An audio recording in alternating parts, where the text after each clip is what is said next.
Carolyn Holzman, and this is Confessions of an SEO. This podcast began in January 2021, initially as love letters to the SEO industry. My intention at the time was to put a spotlight on and about the business of SEO and hopefully in some small way improve the relationship between the SEO agency and the businesses that we serve. I'd like things between us to not always be so adversarial. And based on my testing data, I wanted to provide hard evidence that Google is not infallible. And often what business owners think is the responsibility of the SEO is something that really should be laid at the front door of Google. So for this season, let's discover what I'm doing together. Welcome to Season 4, Episode 2 of Confessions. And yes, I'm keeping track. Now, if you haven't heard it, let me be the first to tell you that Confessions made the top 10 SEO podcast list on Semrush. And SEO podcasts to start listening to now. How exciting. So the irony of me sitting in front of a microphone thinking, what possible topic could I talk about? What does anyone want to listen to? And would anyone miss this if I just stopped? All the thoughts that make you feel warm and fuzzy. And so I thought I needed to do a little attitude adjustment. So I did what any self-respectful podcast host would do. I sat down and I Googled the name of my podcast. And I put the word review at the end. Well, and now you know what I found. And so, of course, I called two of my closest friends. They're in SEO, and they definitely would have gotten this without me explaining anything. Unfortunately, no one answered. And I was like, I have to talk to someone.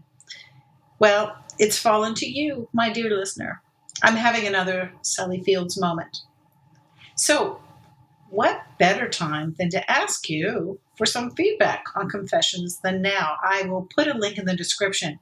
What I'm talking about is the annual Confessions of an SEO survey.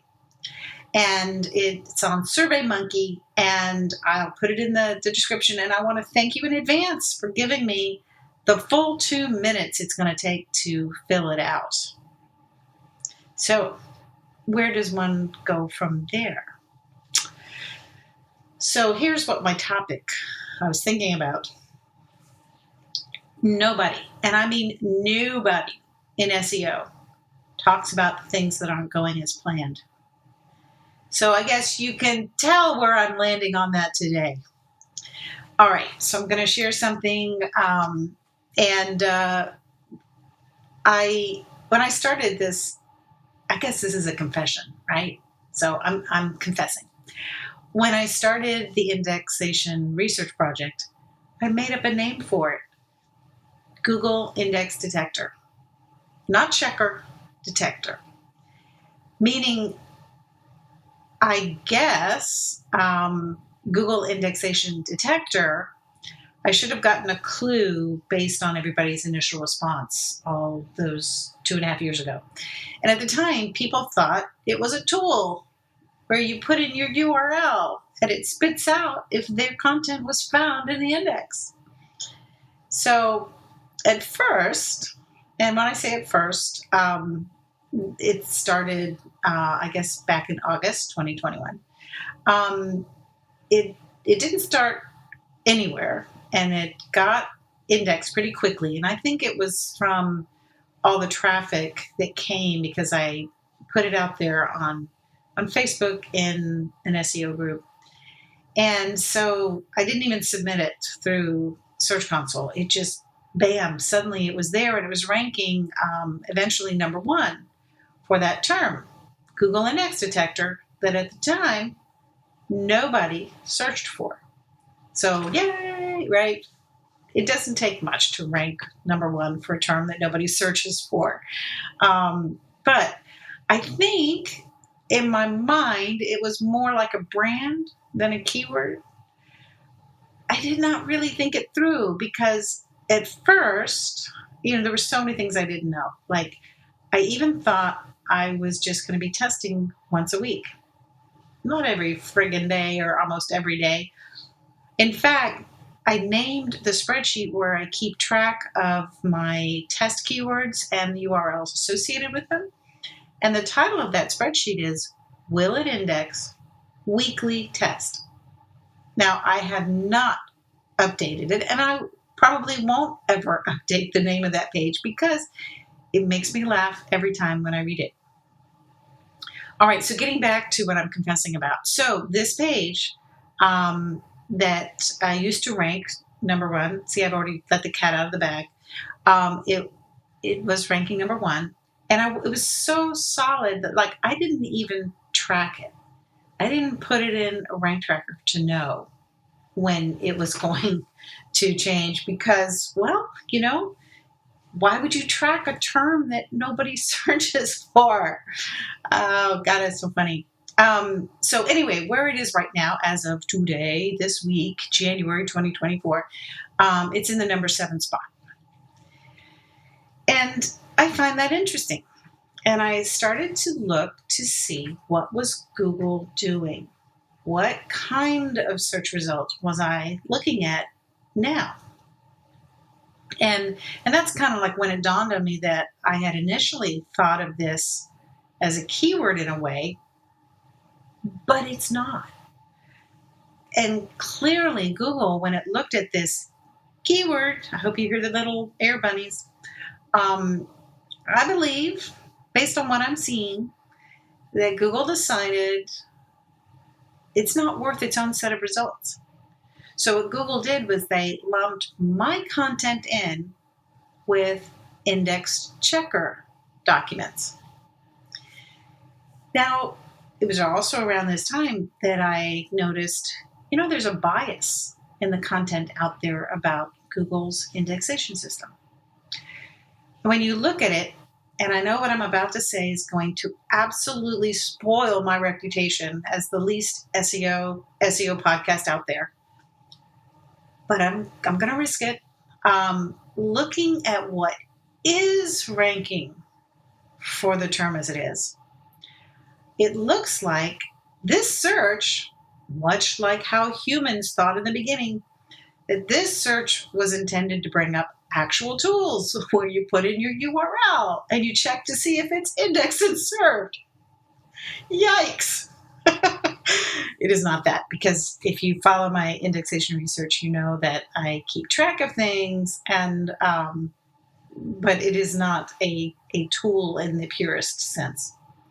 Now, when I modify this term, because I'm thinking like, oh, I have such a great brain, maybe I could come up with something that's more descriptive about the project. So I came up with Google Indexation System Checker, right?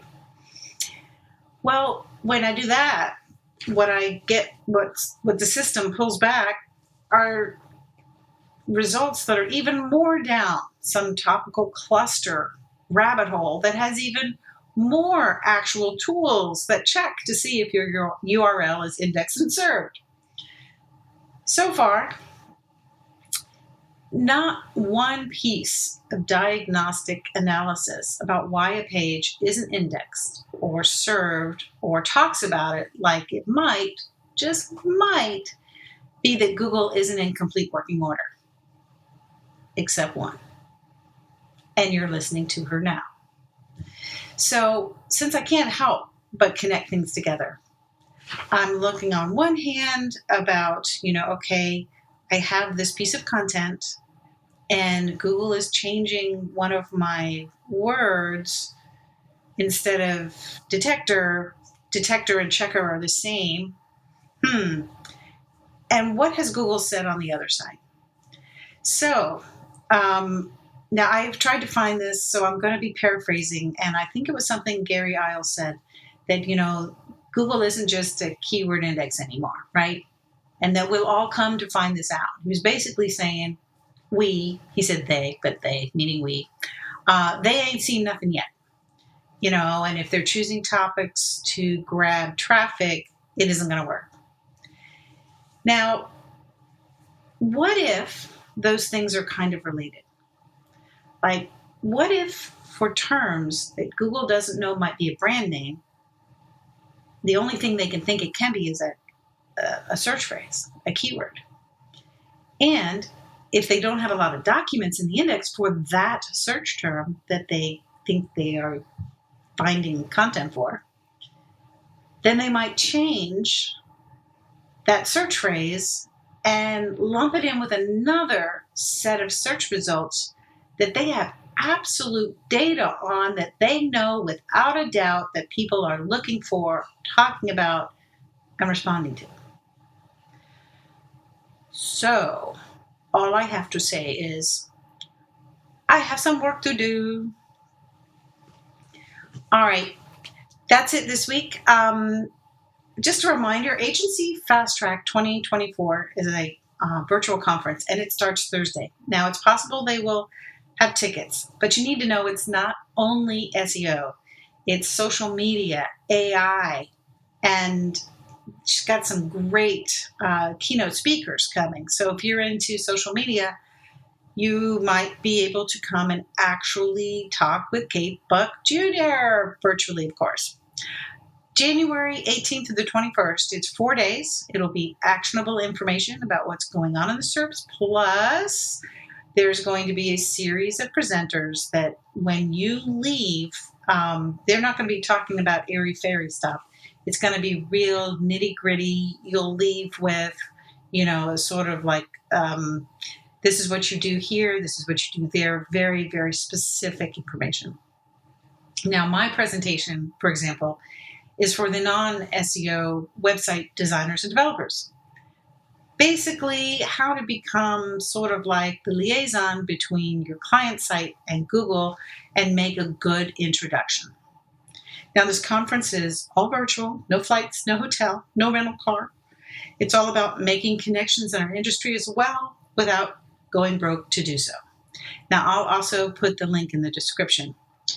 Please remember to take the survey. It's short, less than 2 minutes. And if you're feeling generous after helping, please go and leave a review somewhere about confessions. I'll post links to the tools that I use in my forensic work. The ones I recommend are Quora, as well as a Chrome plugin that helps you in Google Search Console. Thank you to the supporters of Confessions. Thank you for being a listener. If you like this type of SEO content, stories, and aren't too shocked by the occasional Google bashing, you're welcome to come back.